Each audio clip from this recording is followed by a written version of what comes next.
getting started in just a moment. I think we are now ready to go. So thank you all. As I said, my name is Ed Yohnka. I'm the Director of Communications and Public Policy for the ACLU of Illinois. I want to thank you all for joining us this afternoon for this discussion. And we're going to talk about two recent, rather significant issues and what I would really call dangers that have been posed by policies of the Trump administration. The first is a proposal for an ICE academy, a civilian academy, to take place here in Chicago in September. And then secondarily, we're going to talk about the deployment of federal troops, both as we've seen in recent days and weeks in Portland, and then obviously as of just announced this afternoon in Chicago.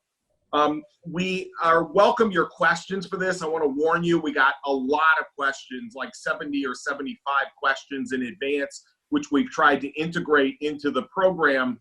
And so you will see those as we will try to answer many of those. You can also put your questions in the chat box, or you can send your questions to events, E-V-E-N-T-S, at aclu-il.org.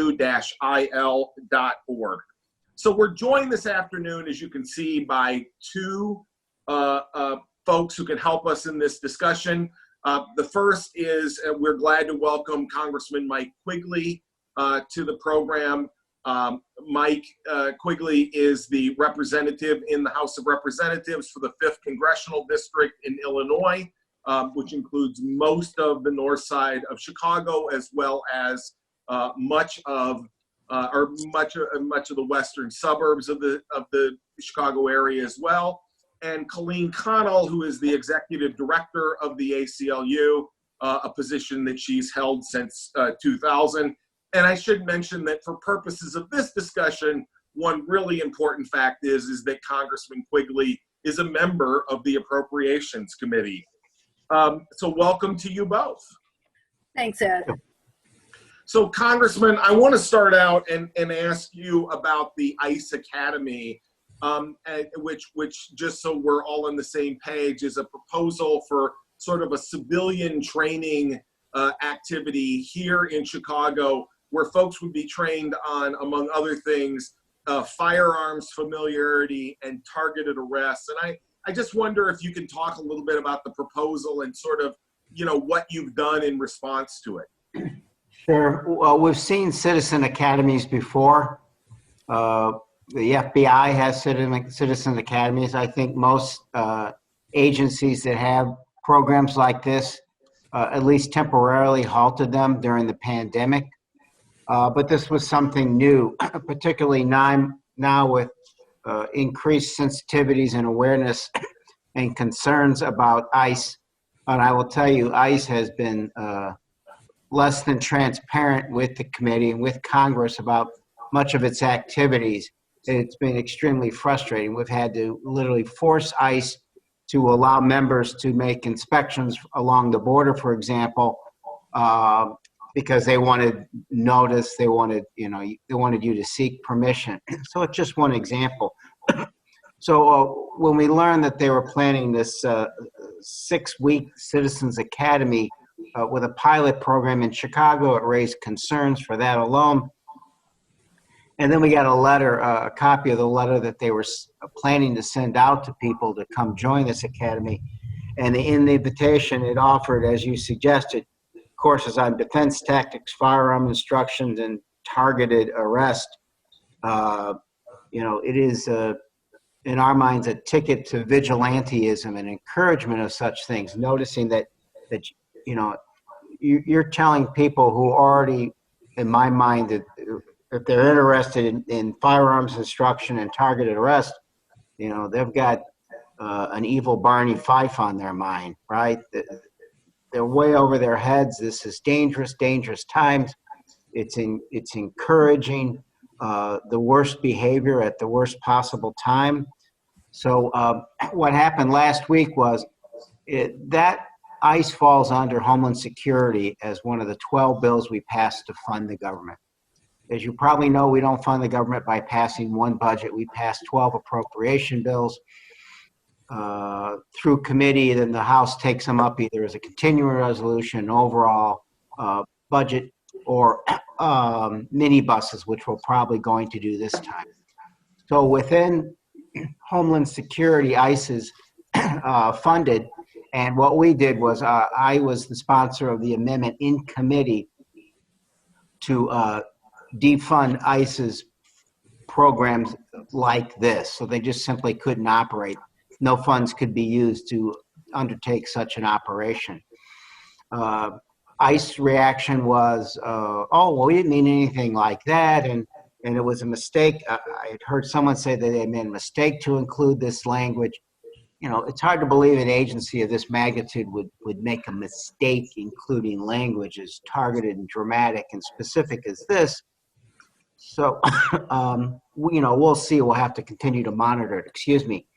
What's going to happen now is the Homeland Security will be part of one of the bills that goes to the House floor. You know, we hope to get those out of the House by the end of July. And we'll see if Homeland stands alone or it's part of another minibus. I think we can succeed in keeping this out of at least the bill that the House passes as a whole, out of the funding mechanism. Then, of course, then it goes to the, what happens from now on. There's a dual track taking place, which complicates everything. Trying to fund the government with a president that sometimes obviously makes this very difficult. A Senate that's not of a mind to pass appropriation bills. So do we do bills? Do we do a continuing resolution? Well, that's how it's going to play out. But I encourage those who are following this to stay close and make sure that, the other members are aware of this situation when it goes to the Senate. I want to just follow up on a couple of points that you raised.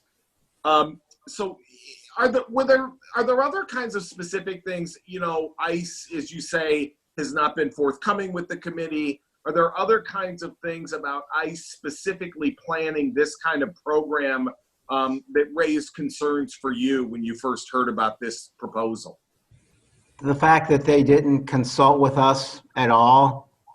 The fact that they've done a bunch of other things without consulting us at all. Obviously, they are aware that we have a lot of concerns about how they're operating. We've been at great conflict with them. I recently asked them to release all transgender people that they have in custody for a wide variety of reasons. Obviously, mistreatment is widespread, but it's particularly acute in the LGBTQ community, particularly acute within that community for people who are trans. So there's a long list of concerns about how ICE has operated, continues to. You have a president who is shooting off all kinds of directives at different points and is being as opaque as possible on most policies. And so when I guess to finally answer is when we heard about this and they said, well, we didn't really mean that. Yeah, I was going to ask about that. I think you could take it two ways. The first is they didn't think it out. And the second, that they got caught speeding, for lack of a better way to describe it. So we have to be very vigilant. We got a letter. I want to give kudos to Jan and Chewy, who sent a letter to the committee talking about this and asking us to do just what I did in the amendment. And I think that was the thing that was interesting to me was the minute that you raise this amendment and your staff begins to speak to ICE, ICE pushes back and say, oh, we didn't really mean this. This wasn't something that we really intended. And I guess it's a little hard to take them seriously if they can just change on a dime that way, isn't it? Sure. And, obviously the president and his offices have a lot of leeway. They have extraordinary powers. And as you've seen, the president has stretched those beyond the law to use other funds for the border wall as just one example. So what aren't we catching is a great concern. So we ask, anyone who knows about anything like this to be ever vigilant and let us know so we can try to do our job a little more effectively. So one of the questions that we got over email since we've been talking is actually, I think, a good one as a follow-up. And that is, even if this effort to defund is successful, do you worry that the Trump administration might do exactly what they did, say, around the wall and just move money around or shift money around to try to fund this activity anyway and create this kind of civilian core, as it were? Sure. It's a great question. Here I am speaking to the ACLU. One of the lines, when I say this, one of the lines I hear on the House floor all the time is, the Constitution wasn't written for a president like this. I have ultimate faith in the Constitution, but, we're stretching things, particularly when we don't have a Senate where profiles and courage are front and center to step up and disagree with the president. We have a mixed bag in the courts when it relates to issues like this. So thus, when I talk, my other committee is the House Select Committee on Intelligence. We're working with judiciary on a series of reforms to enact once we get past this administration. So it's a point well taken. We will be as vigilant as we possibly can in being specific about funding. So if the president challenges this, if we can get this passed in a funding bill, we have as strong a position as possible in the courts. I want to just, one last question on this. I just wonder, what you heard from your colleagues in the committee about this in terms of, were there people who were as alarmed as you, had the same sort of views, and were there folks who actually defended this idea? It broke on party lines, which is disappointing. I'd like to think that across party lines, you'd want Congress to be informed of programs like this before you went ahead and funded something like this, and that you would at least let them know when it comes to processes that they're talking about doing and having citizens engaged in, the concerns they'd have for everyday citizens and the rule of law. I would say this, it was a surprise. I don't think most members knew about this. We had only heard about it just like within a day or so before that committee hearing. So, if that's the case, it could have been another week or two after we passed these bills out of the House, which is particularly concerning here. So, look, all I can tell folks are there are great people working here. The staff did a great job. Other members who signed on to the letter warning about this did a good job. It's not anything I imagined myself doing when I got to Congress. My background is an everyday meat and potatoes, 10-year full-time criminal defense attorney at 26 in California.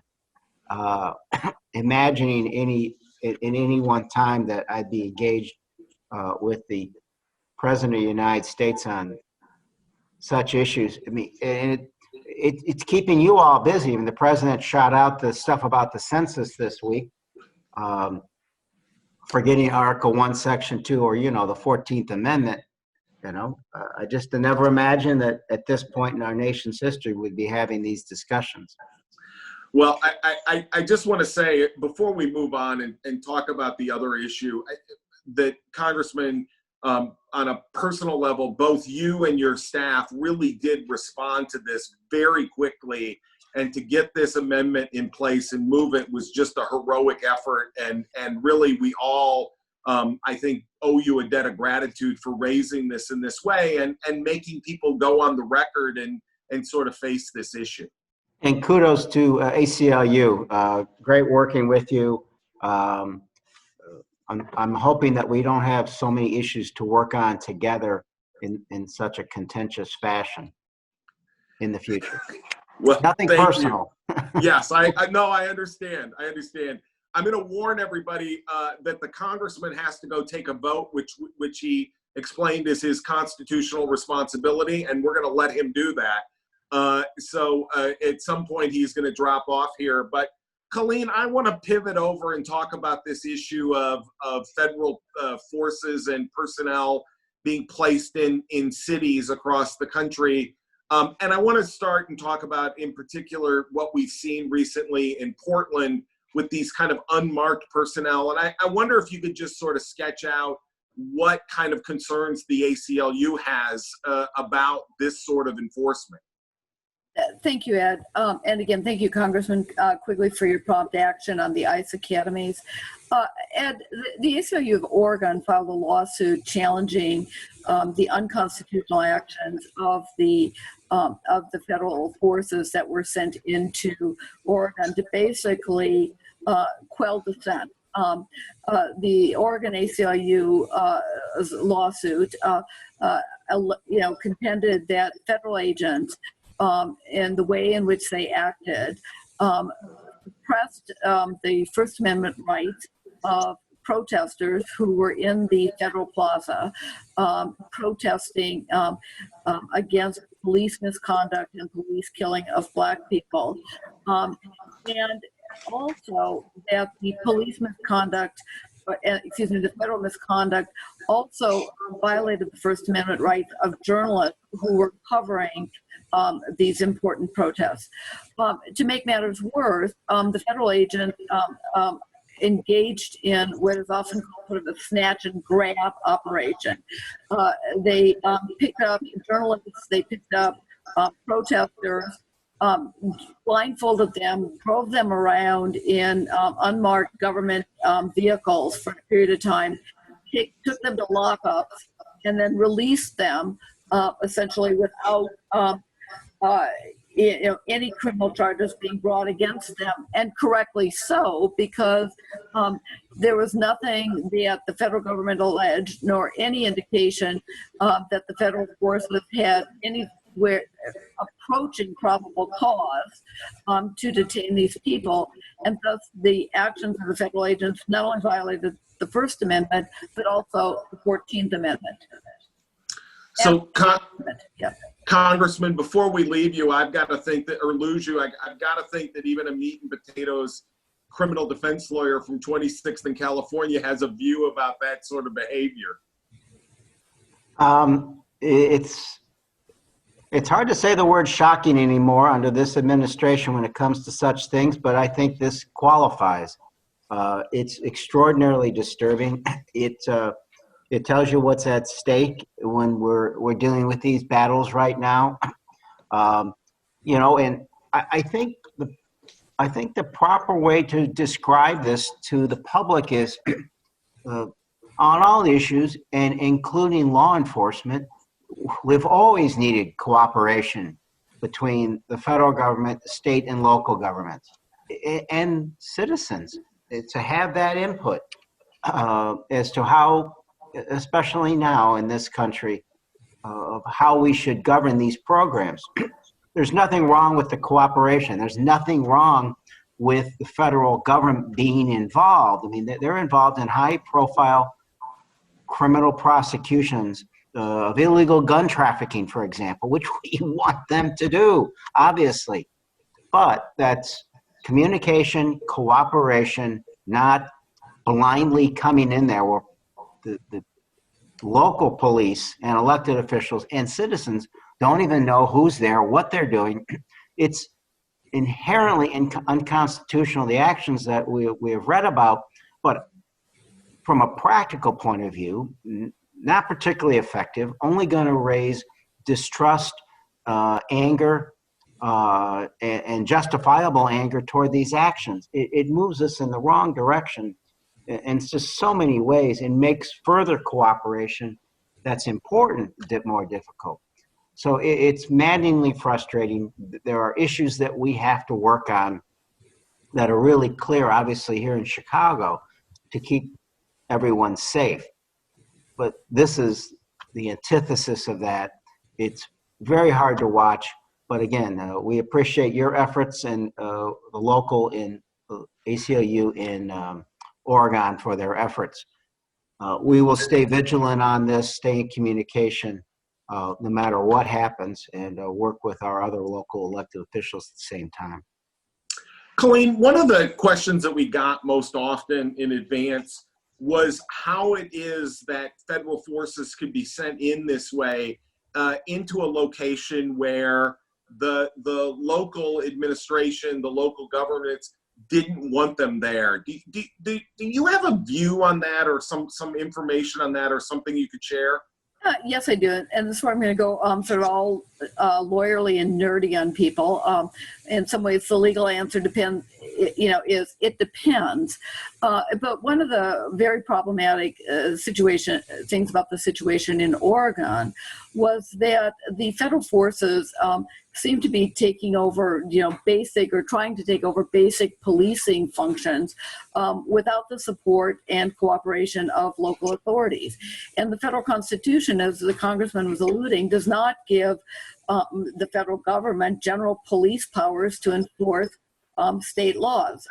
Federal law enforcement might be able to come in and, cooperate on, interstate sales, unlawful interstate sales of guns or something like this.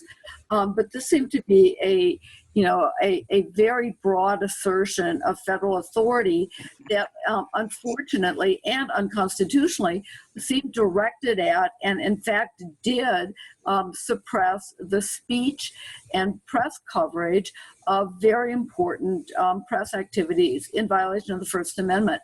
And this is where I want to go back to something else that the Congressman raised.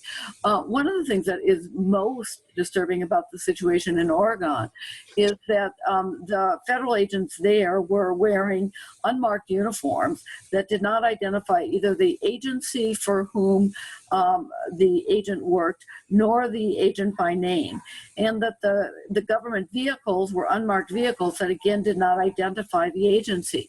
And so being able to identify the agency and the officer serves two very important functions. The first is accountability, because federal agents, state agents, are responsible and accountable to we the people. We are ultimately their employer and their boss. They take an oath to uphold and defend the Constitution, and they are not supposed to state the obvious, act in opposition to those specific constitutional protections. And to actually run around in camouflage that makes identifying them or their agency possible really makes it very difficult to hold these agencies and these agents accountable for their unconstitutional behavior. And that's just, I think, another indication of how the Trump administration has completely blown through and refused to abide by the norms that have really been so vital for our constitutional democracy for the past 240 some years.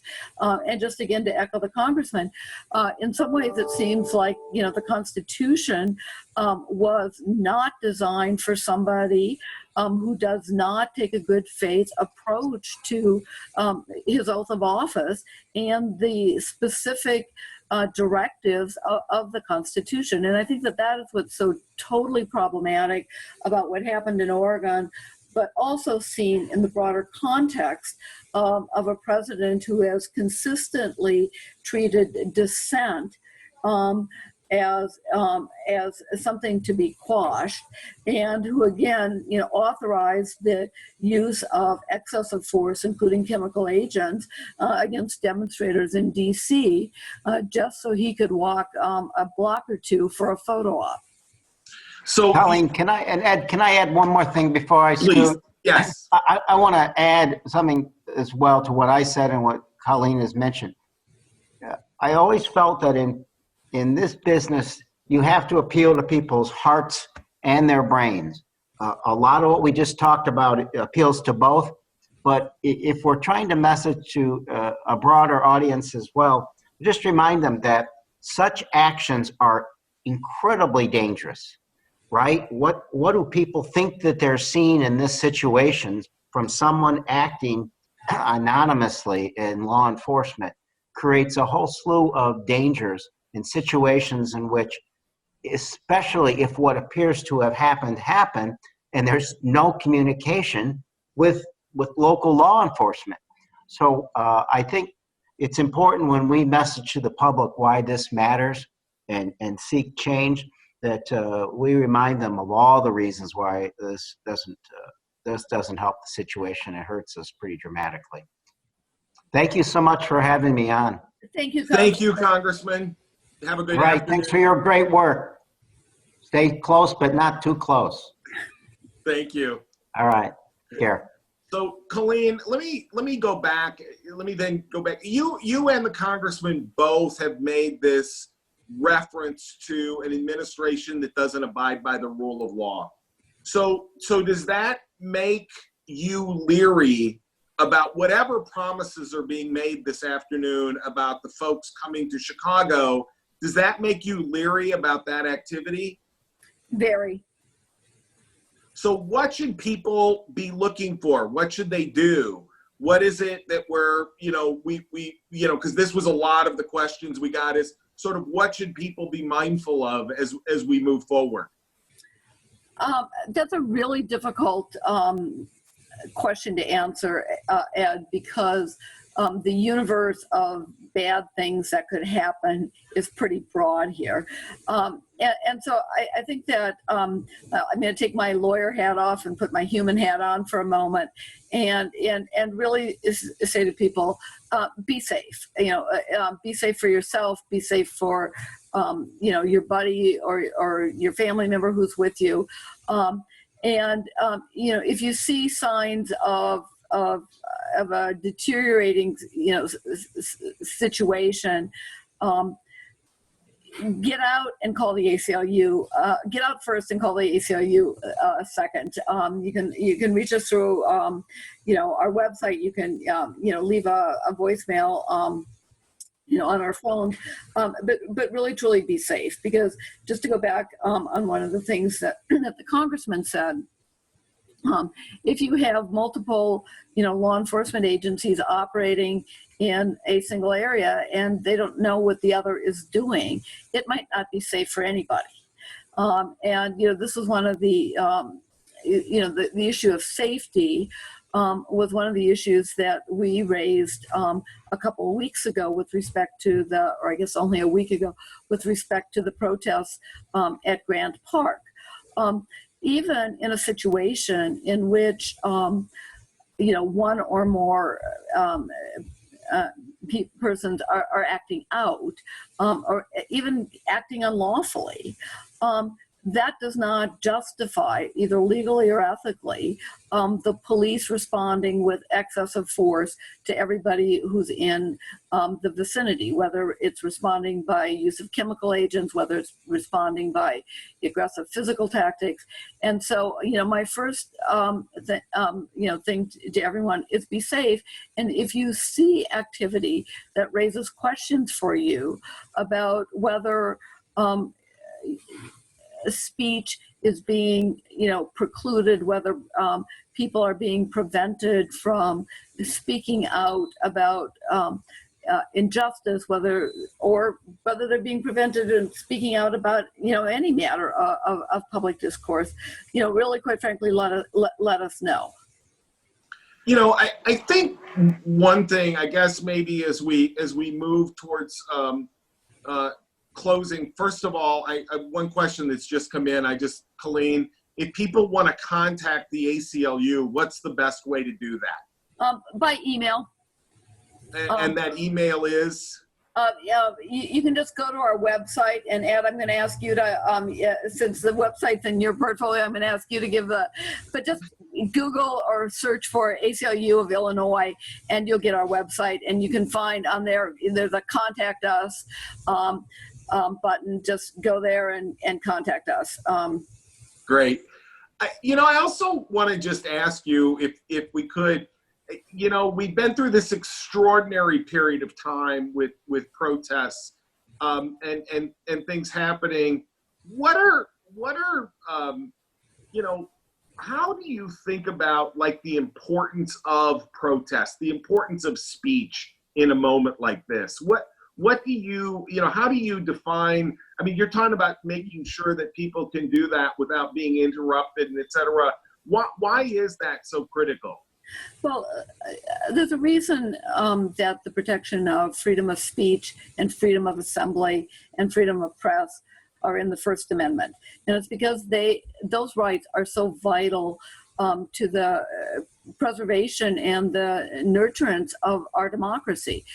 Because again, just to, draw back a bit, one of the things that the Constitution makes very clear is that our government depends on the consent of the governed, meaning we the people.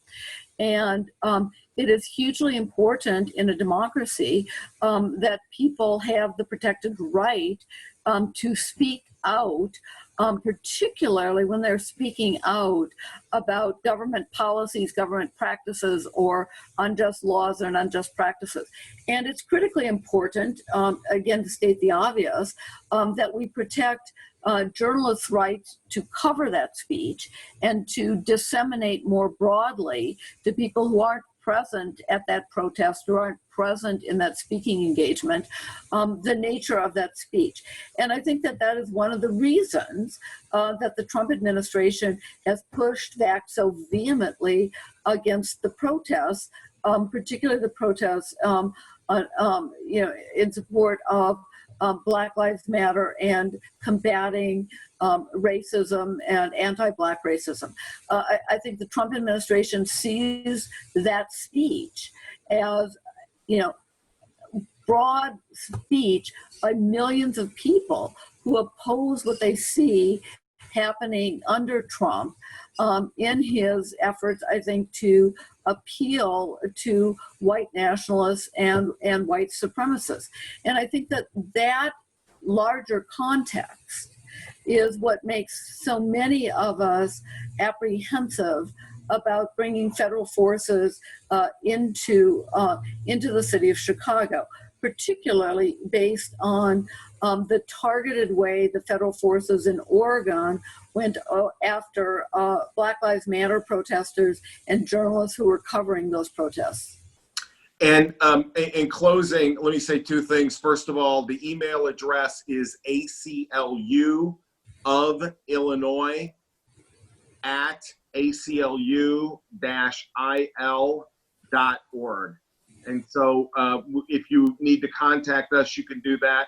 And Colleen, I think you would join me in just also saying that folks should continue to monitor both our social media and other channels as we move through this time, because as other actions and things become evident, those will be things that we will be, we'll have more information, we'll have more updates on the things that we're actually doing. Is that a fair statement?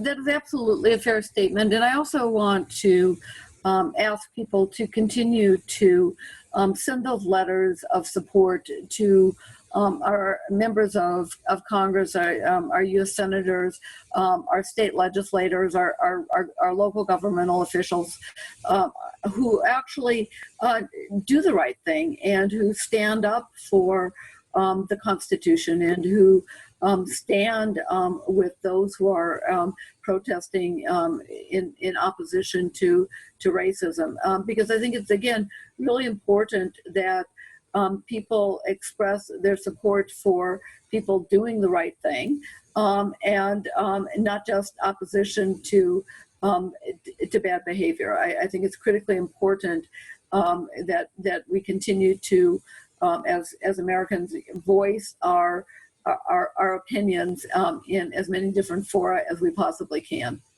So I want to first of all, I want to thank you, Colleen, and thank Congressman Quigley for joining us.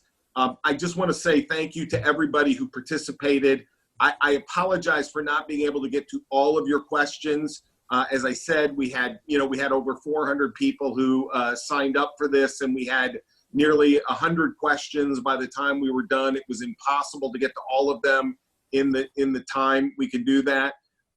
Picking up on one thing that Colleen said, on our website, you can find the action actually on the ICE Academy issue, where you can reach out directly to your member of Congress in Illinois and our 2 senators to encourage them to block funding for that action. As I said, we will have lots of updates on these issues as we go along.